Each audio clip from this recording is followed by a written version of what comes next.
Hello, Bettie Page fans. Welcome to episode 3 of the official Bettie Page Podcast. I'm Mark Mori, your host, along with the very lovely Tori Rodriguez. Tori, how are you? I'm doing great, enjoying this steamy southern summer. How are you doing, Mark? Oh, I'm doing pretty good. I think I might have a frog in my throat for this thing, but we'll push through and see how it goes. You find that funny? I said our first guest. Okay, yes. Anyway, so let's see. What are we talking about today? Oh, I've seen a bunch of new, really great looking color photographs of Bettie Page. So we'll talk a little bit about that. Yeah. And what else are we talking about, Tori?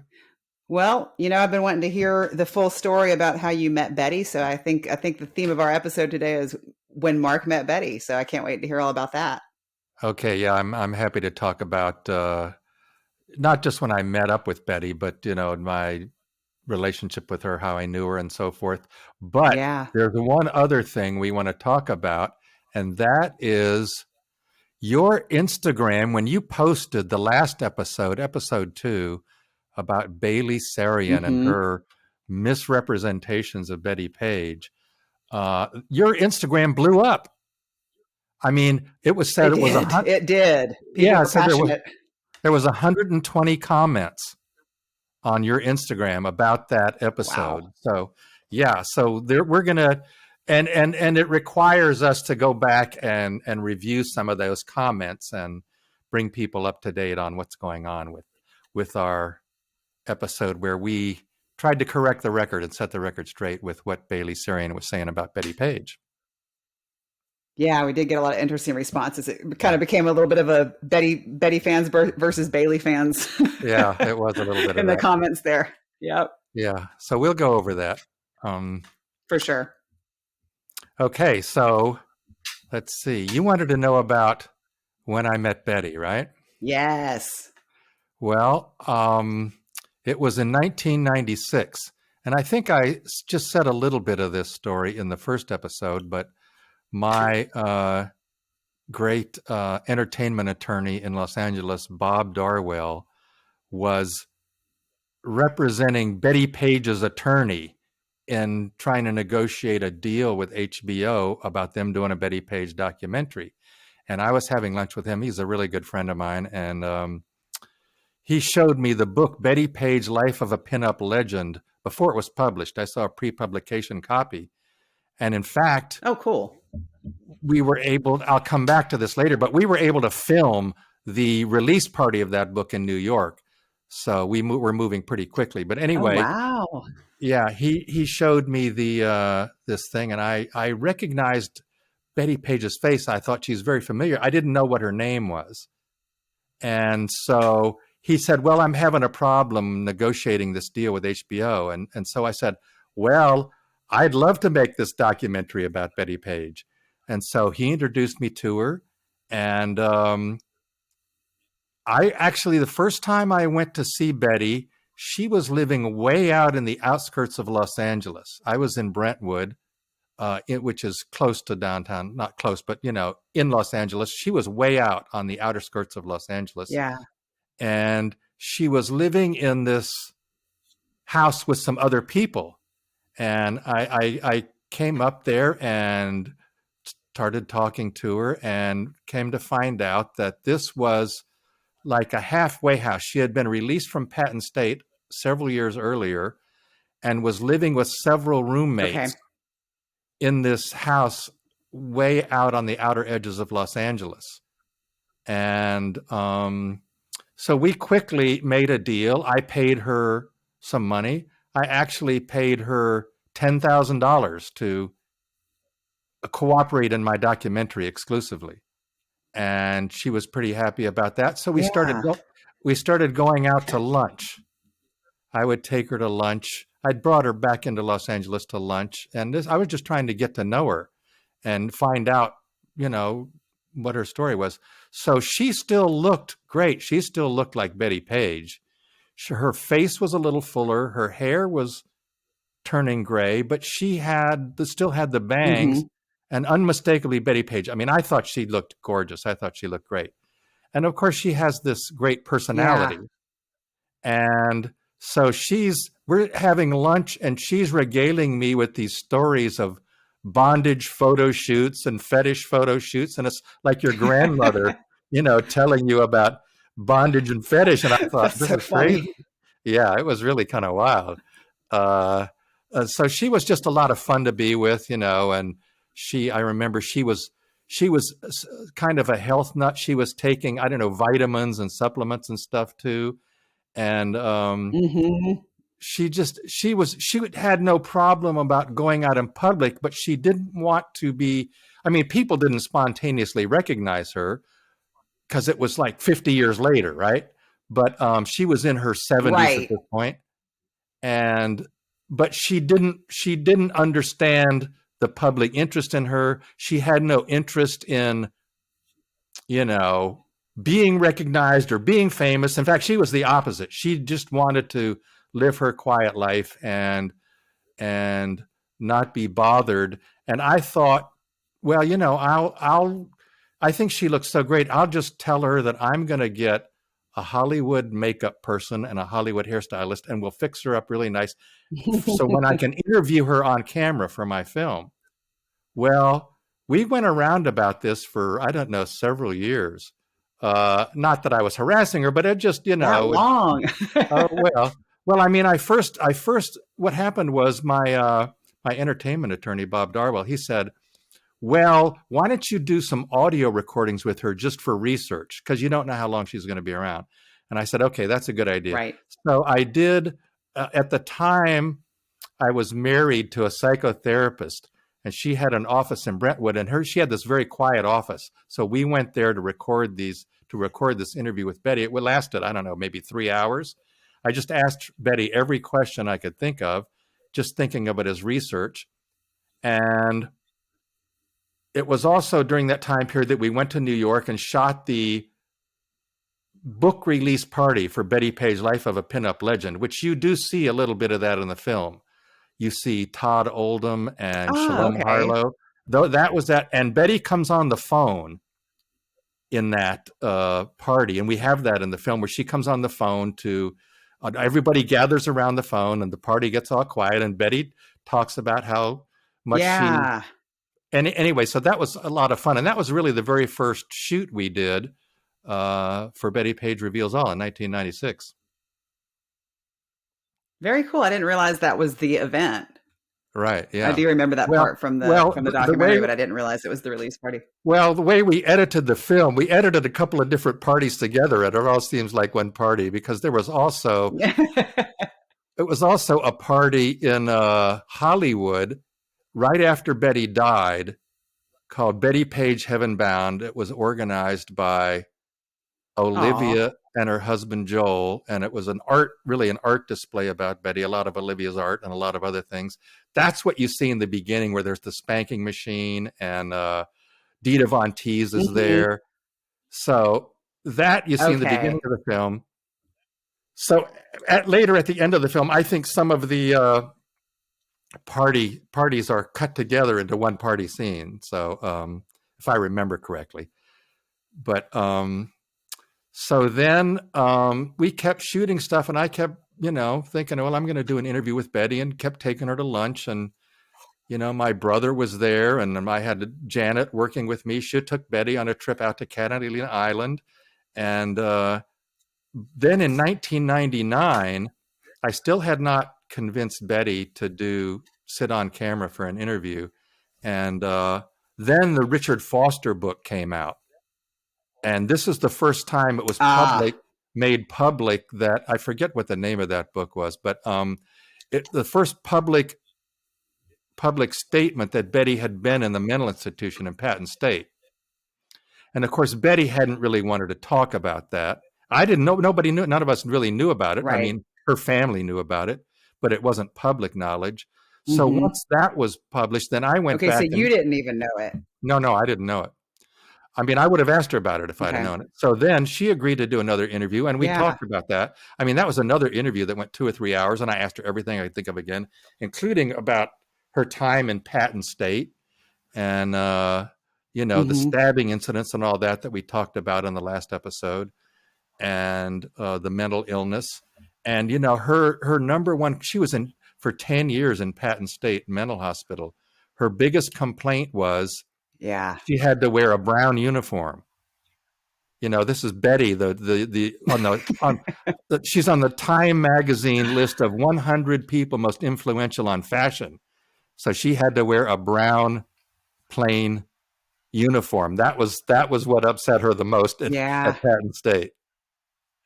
So that was kind of interesting.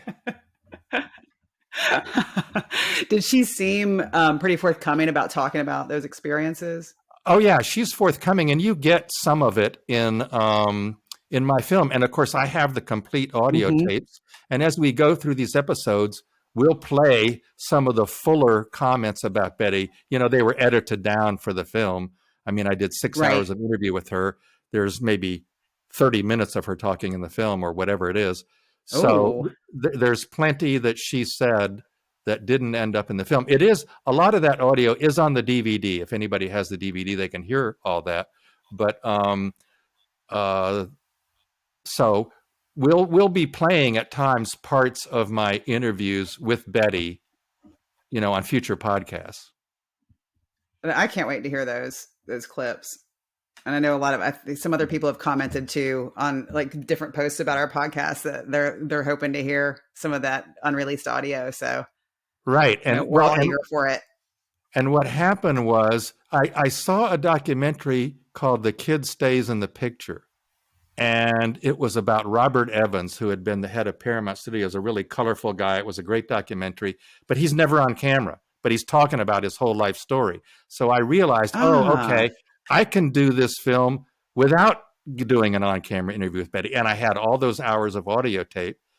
So it was a lot of work to try to fashion that into the narration of the film, but it ended up turning out really well, I thought. It did. It was perfect. You did an amazing job. Yeah, well, that was a struggle to get there, but we made it.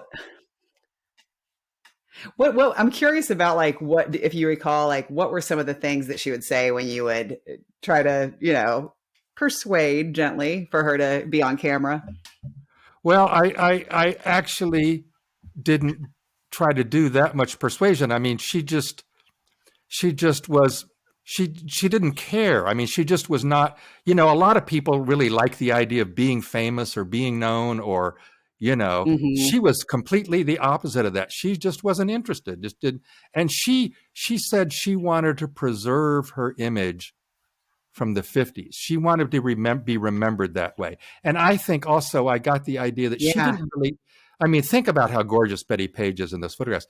And she's looking at herself in the mirror in her 70s, and she's probably more sensitive to that than anybody.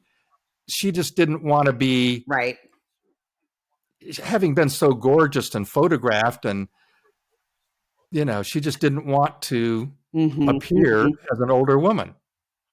And that's in some ways too bad, but it did preserve her legacy, and it did work out well in the film.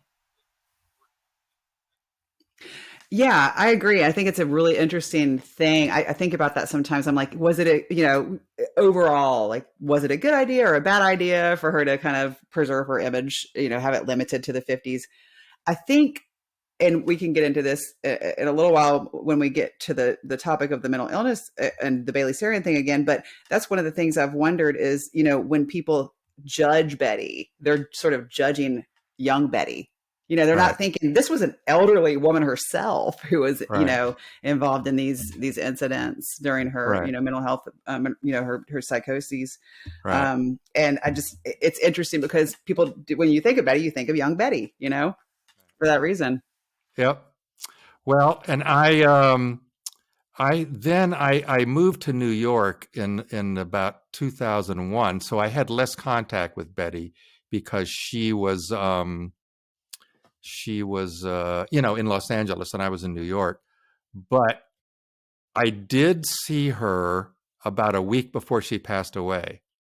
I was in Los Angeles and she was sick in the hospital, and I went to visit her, and she was in bad shape. I mean, I think she'd had a heart attack or a stroke or something like that. And I just leaned over to her and said, "Bettie, I love you." And she kind of mumbled, "I love you too." And Aw. that was, that was the last time I saw her. And she was Aw. passed away about a week later. Oh, wow. So, yeah. Gosh, I didn't realize that you saw her that close to her death. Yeah, yeah. Yeah, and she was pretty sick the Wow. last year of her life, as often happens with Was people she that age. in the hospital She was, was she in the hospital for a lot of that yeah, time? yeah, she was in the hospital for most of the last year of her life. And I think once she had the heart attack or the Yeah. stroke or whatever it was, she was not going to be getting out of the hospital. Anyway, I don't know if you have any other Yeah. questions. We can one of these episodes I'll talk about a little bit about the feature film I was attempting to make, where we had Martin Scorsese attached to direct a film about Bettie Page. We'll do that in a future episode, maybe. Oh, yeah, for sure. And that And was the one that, just as a tease, involving Liv Tyler, right? yeah, Liv Tyler was going to play Bettie Page. Anyway, we'll talk about that in a future Yeah. episode. But so if you don't have Okay. any other questions about that, I was going to move on to talk about these new color photographs of Bettie. I mean, Yes, please. there are people out there who are very skilled. I mean, 95% of Bettie Page's photographs are black and white.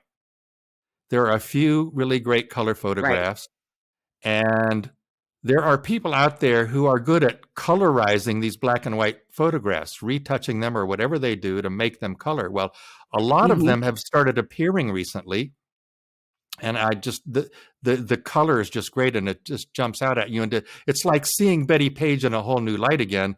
These old black and white photographs that are now in color, and you post a lot of photographs of Bettie Page. I know I've posted photographs of Bettie Page every day on my Facebook, Bettie Page Reveals All page and Bettie Page Movie page. So that's where you can see some of these. Also, I've been seeing still photographs of Bettie I've never seen before. In fact, I think you posted one either yesterday or today. Bettie's on that boat. It's a color photograph that's faded to the red. That I'd never seen that photograph before. Yeah, that was new to me too when I came across it online not too long ago. And one of the things that you may have noticed is that Grapefruit Moon Gallery is posting a lot of never before released Bettie Bunny Yeager photos of Bettie, and Okay, some great. really incredible photos. Yeah, so that's kind of new in the Bettie sphere. Bunny took the best pictures of Bettie. That's pretty clear. Yeah. The real cheesecake pinup where Bettie's smiling and just having a great time. And of course, a woman photographing a woman, in the nude or skimpy outfit. That probably was, Bettie was more comfortable with that. Yeah. So, it's amazing to me that there's constantly new stuff about Bettie Page, these new photographs. So you Bettie Page fans, they're And so out we there. can look forward to seeing those. Yeah, I mean, You're going to share those on your pages. Yeah, on my Facebook, Bettie Page Reveals All page, and then there's another Facebook page called Bettie Page Movie, and I should really post them on Twitter and other places, but that's where they can be seen. Very cool. So well, I'll definitely stay tuned as usual. Yes. So now I guess we'll move on to the Bailey Sarian controversy. Yes. Like we were talking about, it just blew up. There was 120 comments the last time I looked. And one thing I noticed let's sort of recap this a little bit in case people didn't hear the last episode. Why don't you do that? Yeah. So we're taking Bailey to task because she has millions of fans, and this video podcast and or blog called Murder, Mystery, and Makeup. And essentially she made Betty's story of those incidents where she was arrested for, violent incidents while she was having psychotic breaks. Bailey made those the topic of this Murder, Mystery, and Makeup episode. And essentially, really kind of in a roundabout way, said that she believed that she remembered Betty in an interview saying that she actually killed one of the people in those incidents, which isn't true.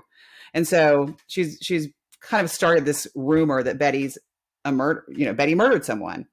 And then to make matters even worse, her fans have taken that and run with it. And they're posting comments on Betty's social media pages and elsewhere about, did you know Betty killed someone? And did you know she was a murderer? And that, like we said last time, that started immediately after. Well, yeah, this is Bailey Sarian, and it's on a YouTube video. And, if you go to YouTube and just search Bettie Page Podcast, you will find the Bailey Sarian video, and you will find our podcasts, which respond to that video. Mm-hmm, mm-hmm. Now, that video, I only recently understood, was posted apparently a couple of years ago. Yeah. And I only knew about it from you. Mm-hmm.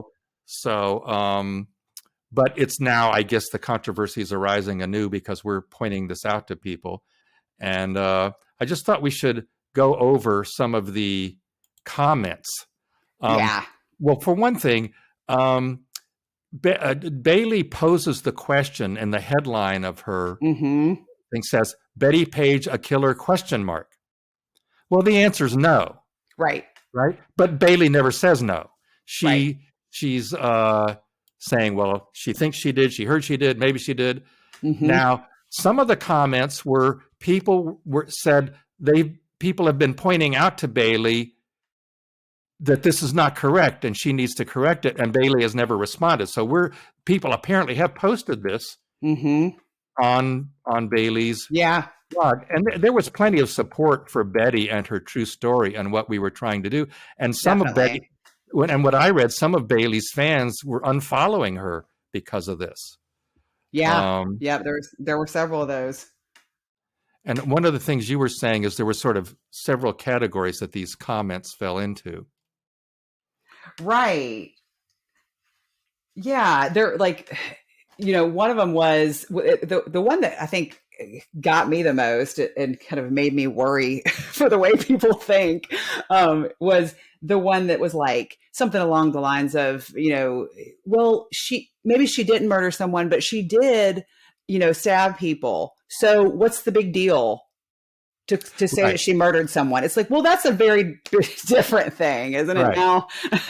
Yes, but some of Bailey's defenders or her fans basically did what I would term as making excuses for her. Yeah. They said, well, we should have reached out to her, or they don't really think it's her fault. Or she said she wasn't sure it was true. Well, I mean, as one of the comments pointed out, 10 minutes of research, you would know what was true and wasn't true. And definitely.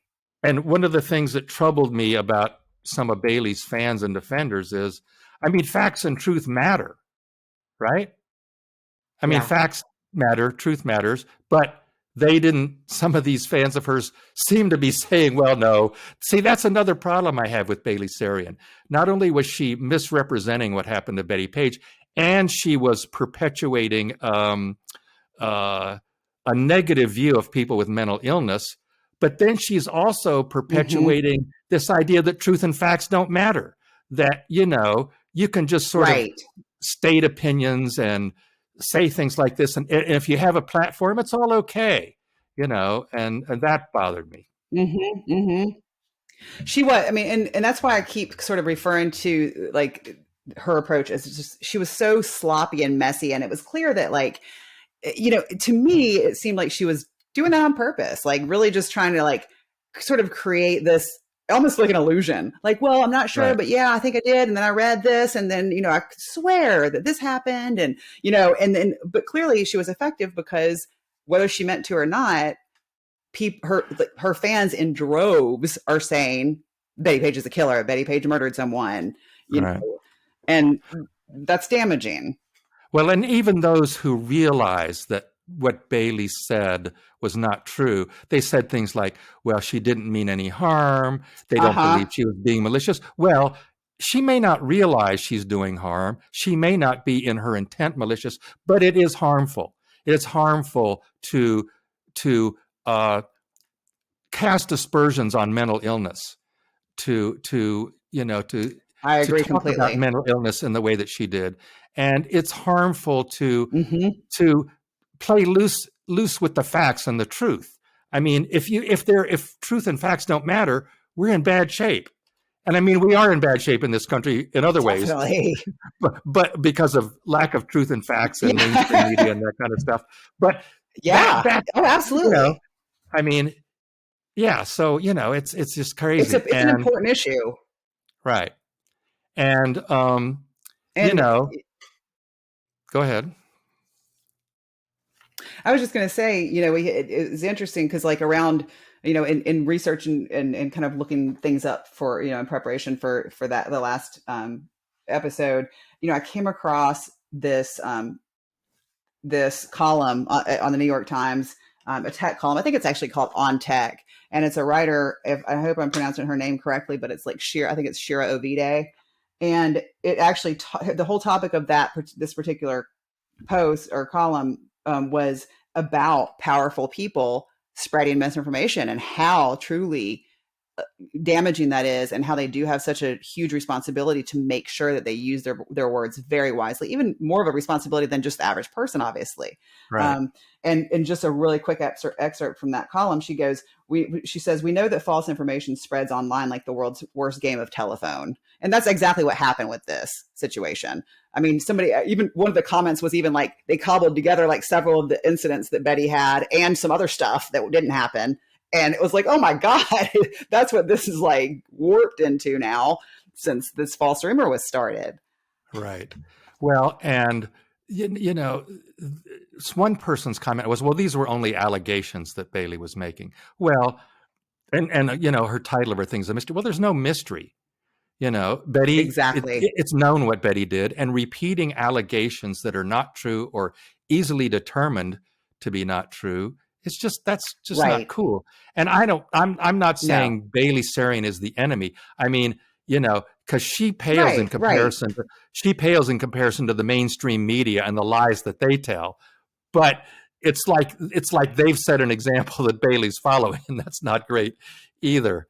And another comment that one of the people made on Instagram that I thought was interesting. She says Bailey trivializes murder by doing her makeup while talking about it, and I thought that was kind of interesting. No respect for the murder victims or anything. Right. And of course, you could apply that to her comments about mental illness too, and Bettie's mental illness. So definitely. Definitely. And that's, you're so right. And I've kind of thought about that too. And I'm like, I don't really know how I feel about the whole concept of her show, but as we kept it really focused just on the Bettie stuff because that is a whole bigger topic, obviously. And our point is like, don't lie about Bettie.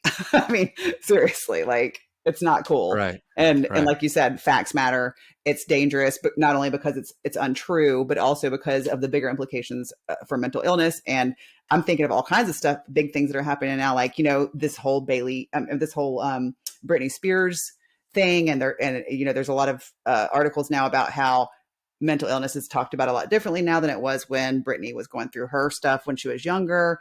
And so it's just all very zeitgeisty right now. And we need to be very careful and take our responsibility seriously to use our words wisely.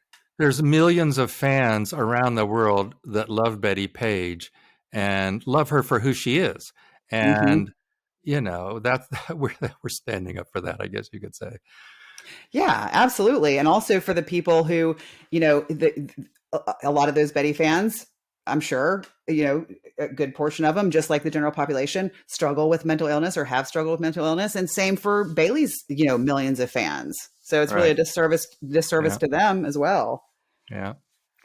Well, and of course, this happened a while back, Bailey's original telecast, podcast, blogcast, whatever it is. And she's never, some of her fans pointed out, even though some of her comments on her podcast, her blog have commented that she's made a mistake, that going back a long time, she's never corrected the record, which would be easy enough to do. And some of her fans were calling for that. So I don't know if you I don't know if you want to have anything else you want to say about this, but I have some comments. Go ahead. Yeah, a couple of things that are coming to mind is one is, you and I talked about how it's like, even I think she has even more of an imperative to address this issue and try to make it right, because she's now got a new show backed by, who was it? Jimmy Kimmel. Jimmy Kimmel. And Right. yeah.